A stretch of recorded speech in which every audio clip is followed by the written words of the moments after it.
There's plenty of questions, and first of all, let me thank you for plenty of inspiring thoughts I've been listening to, and also a word of encouragement and a sincere thank to all our young leaders. Let me tell you that I've been sitting in your place not that long ago, but quite some time ago.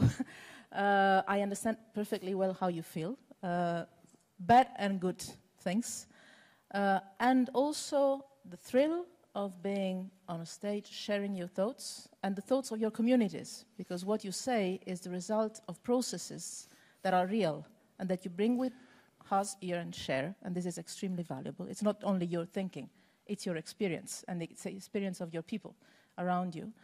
But also a little bit the sense of frustration that you might feel when you get off the stage and go back, and somehow you come back with excitement, having done a great experience, having learned a lot, shared a lot of thoughts, but also, you know, and then the next day, things don't automatically change. That is part of the complexity we're discussing about, but let me say that I really believe that the role that you can play as young leaders that are not future leaders, are leaders of today, is key. Because normally when you're young, everybody tells you, you're the future, no, you're the present. And without you, transforming the world that we have today, and of which we see all the limits, is not possible. Still, changing the world of today is possible, and I think that as it is possible, it's our moral duty to do it.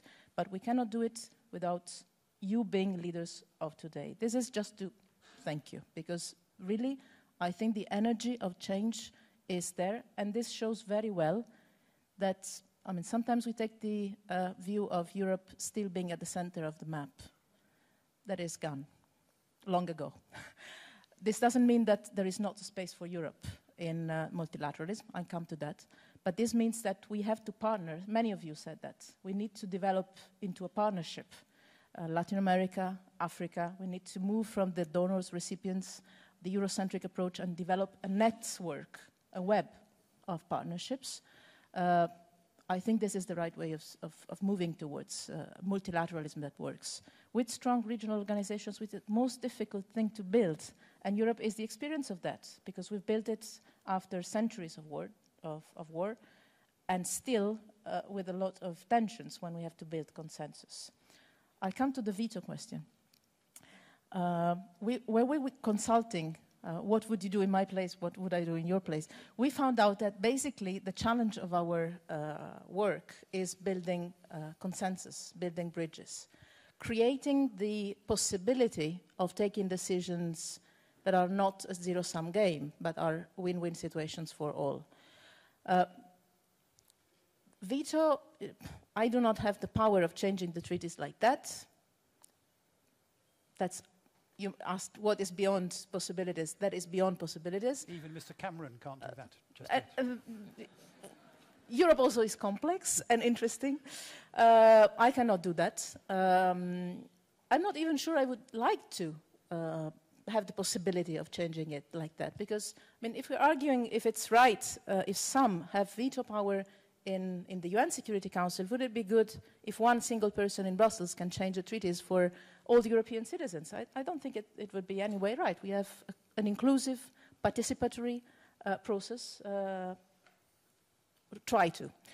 But we already have some instruments in the treaties we have today that do not require unanimity, and we can use them.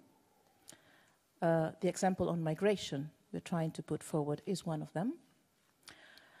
Still, you need to build a political consensus, if not among the 28, which is something I'm trying to do all the time, at least among your people, because you need to have your communities, Europeans in our case, behind the political decisions you take. Otherwise, you're not serving your people, you're not serving your communities.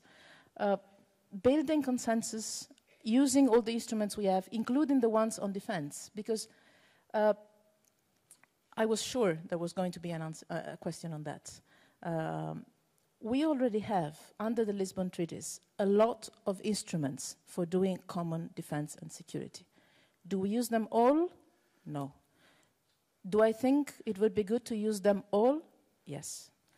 And my personal task, I think, is using in this 5 years of mandate, now it's 4 years and a half, I'm getting closer to the end, to use them all, which requires creating political consensus among the governments and or among the citizens of Europe. You will need to build this European feeling of being one, which is the real challenge of regional organizations. Feel one, because in the Middle East or in North Africa, you say regional organizations are not doing their task. Now, I have enough in defending the European Union. I would not do it for other organizations, even if I have to spend a word of thanks for the UN, because what they're doing, not only in Syria, but in Libya, in many other countries, conflicts in Yemen, is precious also for us. Because you said it's not UN at its best. The world we live in, it's not humanity at its best. Let's say so also.